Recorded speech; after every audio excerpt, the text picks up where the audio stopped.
দর্শক, এই সরকারের আমলে, এই সরকার মানে তারেক রহমানের নেতৃত্বে বিএনপির যে সরকার, এই সরকারের আমলে প্রথমবারের মতো একজন সাংবাদিককে গ্রেপ্তার করা হয়েছে।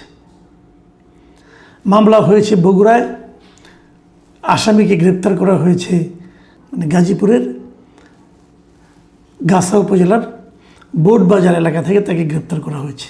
মানে উনি এখানে ছিলেন 19 তারিখ রাতে, মানে বৃহস্পতিবার রাতে তাকে সেখান থেকে গ্রেপ্তার করা হয়েছে।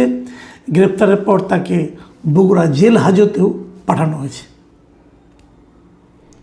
মানে উদ্বোধনটা হলো আর কি, সাংবাদিকদের নানা কারণে, যে কোনো সরকারের জন্য সরকার অনেক সময় সাংবাদিকদের কারণে বিব্রত হন, সাংবাদিকদের প্রশ্নের কারণে বিব্রত হন, সাংবাদিকদের সমালোচনার কারণে বিব্রত হন, নানা কিছুই ঘটে।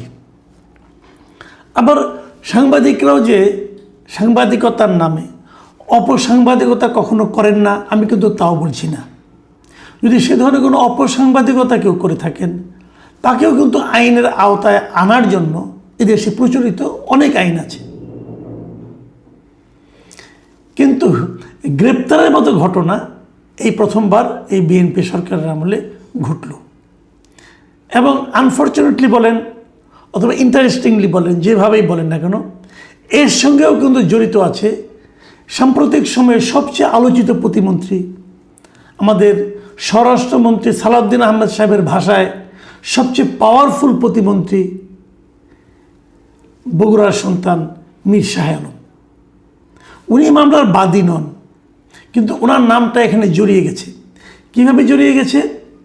যে 6 জন সাংবাদিকের নামে মামলা হয়েছে এবং সেই পত্রিকার নাম হলো দৈনিক অগ্রযাত্রা প্রতিদিন। এই পত্রিকার 6 জন সাংবাদিকের নামে মামলা হয়েছে এবং এই মামলা করেছেন আরেকজন সাংবাদিক। উনি বগুড়ার প্রেস ক্লাবের কোষাধ্যক্ষ এবং একজন সাংবাদিক, একটা পত্রিকার, ইংরেজি একটা পত্রিকার উনি সাংবাদিক। তিনি গত 15 জুন এই পত্রিকার সম্পাদক, প্রকাশক সহ 6 জনের নামে মামলা করেন। এই মামলার আসামিরা ছিলেন পত্রিকার প্রকাশক ও সম্পাদক মেহেদি হাসান, ভারপ্রাপ্ত সম্পাদক রেজানুল ইসলাম, বার্তা সম্পাদক আশরাফ আলী ফারুকি এবং প্রতিবেদক সালেহ কায়সার এবং বগুড়া প্রতিবেদক মোহাম্মদ শামস এবং বগুড়া জেলা প্রতিনিধি সাব্বির হাসান। এই 6 জনের নামে উনি মামলা করেছিলেন এবং তার মাঝখান থেকে একজন, যিনি ভারপ্রাপ্ত সম্পাদক ছিলেন রেজানুল ইসলাম, তাকেই বৃহস্পতিবার রাতে গাজীপুর থেকে গ্রেপ্তার করা হয়েছে। এই মামলার বাদী যিনি ছিলেন তিনি হলেন তানভীর আলম রিমন নামে এক ভদ্রলোক। এবং উনি বলেছেন যে ওখানে কিছুদিন আগে বগুড়ায় আমাদের প্রধানমন্ত্রী তারেক রহমান সাহেব যখন যান, তখন একটা রাস্তা বানানো হয়েছিল ইট বিছিয়ে। সেই রাস্তা নিয়ে নানা রকম আলোচনা হয়েছিল এবং সেটাকে দুর্নীতি হিসেবে উল্লেখ করে ওই পত্রিকার সাংবাদিকরা রিপোর্ট করেছিল।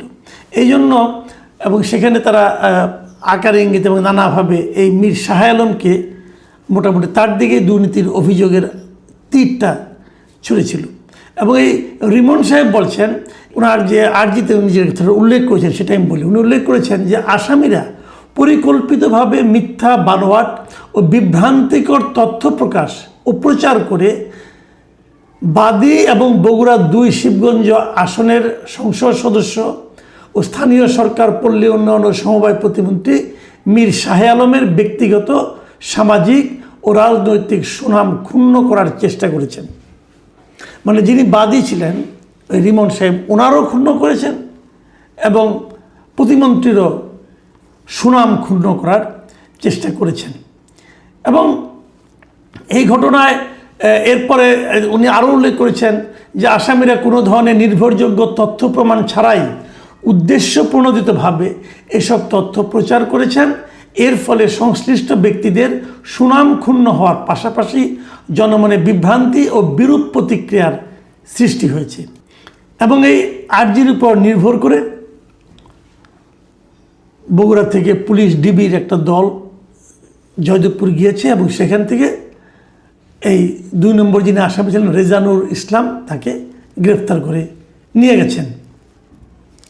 এখন একটা সংবাদ প্রচার হতে পারে এবং সেই সংবাদে কেউ না কেউ কারো না কারো মানহানি হতেও পারে, এবং মানহানি হলে আপনি মামলা করতেও পারেন, কোনো সমস্যা নাই।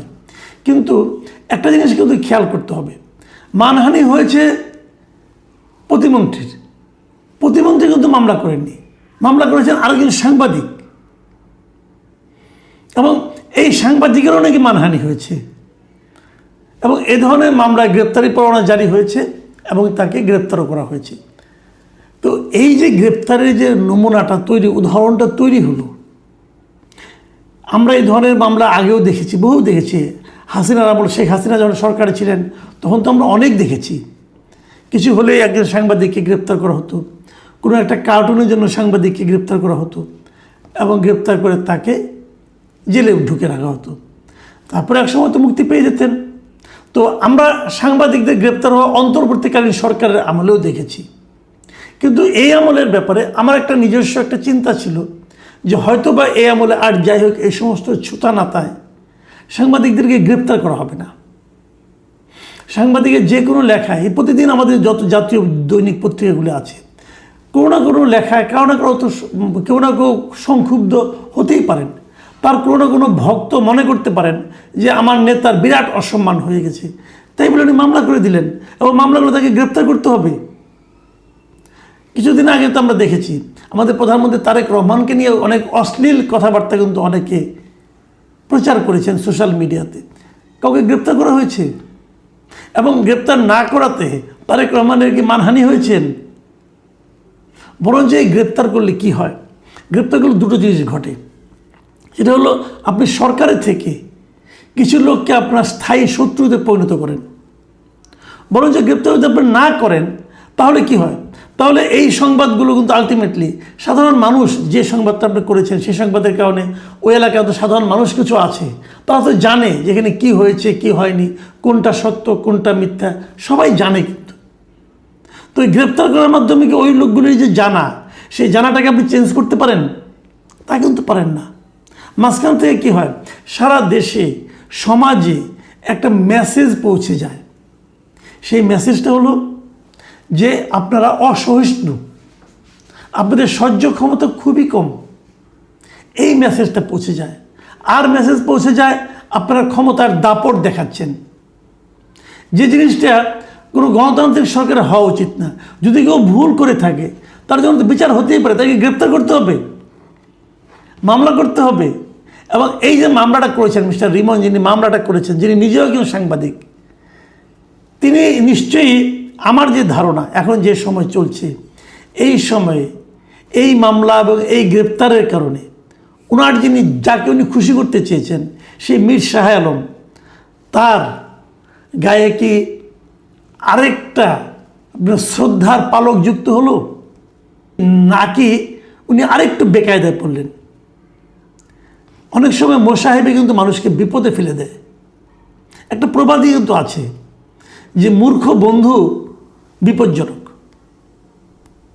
তো এই যে তার মোসাহেবি, এই মোসাহেবের কারণে কি মীর শাহ আলম সাহেবের সুবিধা হলো নাকি অসুবিধা হলো? সম্ভবত এই লোক বিএনপি মনোভাবাপন্ন, ওনার এই আচরণের কারণে, ওনার এই মামলার কারণে বিএনপির কি সুবিধা হলো নাকি অসুবিধা হলো? বিএনপি সরকারে আছে, তো গ্রেপ্তার করে বাহাদুরি দেখাতে হবে? আমার নিশ্চিত আমি ধারণা করি এই মামলার পরে এই আসামিদের গ্রেপ্তার করার জন্য এই ভদ্রলোক রিমন অথবা অন্য কেউ, অথবা মীর শাহ আলমের নাম নিয়ে, অথবা মীর শাহ আলম নিজেও হয়তো, আমার ধারণা হতে পারে, হয়তো তদবির করেছেন যে দ্রুত আসামিদেরকে গ্রেপ্তার করতে হবে, মানে দ্রুত এই সাংবাদিকদেরকে গ্রেপ্তার করে নিজেদের দাপটটা প্রদর্শন করতে হবে। এই দাপট আসলে আলটিমেটলি কি প্রমাণ করলো? আমি জানি না আজকে থেকে 5 বছর পর বিএনপি সরকার কেমন হবে, এই বিএনপি সরকারকে মানুষ কীভাবে নেবে আমি জানি না। তবে আমি এটা জানি যে এই তারেক রহমানের বিএনপি সরকারের আমলে প্রথম গ্রেপ্তারটা বগুড়ায় হলো, এবং এই গ্রেপ্তারের সঙ্গে একজন সাংবাদিক বাদী হলেন, এবং এই গ্রেপ্তারের পেছনে মানে কারণগুলির মধ্যে মীর শাহ আলমের নামটা যুক্ত হয়ে গেল। বলা ভালো বগুড়া কিন্তু তারেক রহমানেরও এলাকা। এর মাধ্যমে তারেক রহমানকে কি সম্মানিত করা হলো নাকি বিব্রত করা হলো? যারা মামলা করেছেন তারা ভাববেন, বিএনপির যারা নীতি নির্ধারক আছেন তারাও ভাববেন, এবং সাংবাদিকরা তো আপনি না চাইলেও ভাববেন। প্রিয় দর্শক, আমি জানি না একটা সরকার মাত্র 4 মাস হয়েছে, এর মধ্যে এত অসহিষ্ণু আচরণ সরকারের কেউ কেন করছেন? আমি কিন্তু এখনও মনে করি এটা পুরো সরকারের চরিত্র নয়, কিন্তু আমি এটা বুঝতে পারি না যারা এই ধরনের চারিত্রিক বৈশিষ্ট্যের পরিচয় দেন তাদের ব্যাপারে সরকারের সিদ্ধান্তটা কী হবে সেটা আমরা এখনও বুঝতে পারছি না। দেখুন, এই শাহ আলম সাহেবের যে ঘটনা, আমি একটা পজিটিভ কথা বলে শেষ করি। শাহ আলম সাহেবের ওনার বিরুদ্ধে অভিযোগ ছিল উনি 4টা ইউনিয়নের নাম পরিবর্তন করেছেন, 2টো ওনার সন্তানের নামে, আরেকটা ভাতিজির নামে, আরেকটা ওনার বাড়ির নামে। খবর হলো, আজকে দেখলাম পত্রিকায় যে বগুড়ার জেলা প্রশাসক বলেছেন যে এই 4টে ইউনিয়নের মধ্যে 2টো ইউনিয়নের নাম অলরেডি প্রধানমন্ত্রী হস্তক্ষেপ করেছেন এবং ওনার হস্তক্ষেপের কারণে চেঞ্জ করা হচ্ছে। এই যে সীমান্ত এবং দিগন্ত ও 2টো ইউনিয়নের নাম পরিবর্তন করা হবে। এরপরে একটা রিয়েলি গণশুনানি হবে, আগেরবারের মতো না। আগেরবার যেমন যুবদলের একজন নাম দিয়ে বলেছে গণশুনানি হয়ে গেছে, ওরকম না। এবার একটা রিয়েল গণশুনানি হবে, তার মাধ্যমে নতুন করে নাম দেওয়া হবে। আমি এই পাশাপাশি এটাও মনে করি 2টো কেন, 4টার ব্যাপারে গণশুনানি হওয়া উচিত ছিল। যদি মিরবাড়ি হয়ে যায়, যদি যে কারণে 2টো বাদ হলো, সেই একই কারণে 4টা ইউনিয়নের নাম চেঞ্জ করা উচিত ছিল। চেঞ্জ না করুক, 4টার ব্যাপারে আলাদা করে গণশুনানি হওয়া উচিত ছিল। তারপর যা হতো হতো। প্রিয় দর্শক, এখন এই পর্যন্তই। আল্লাহ হাফেজ।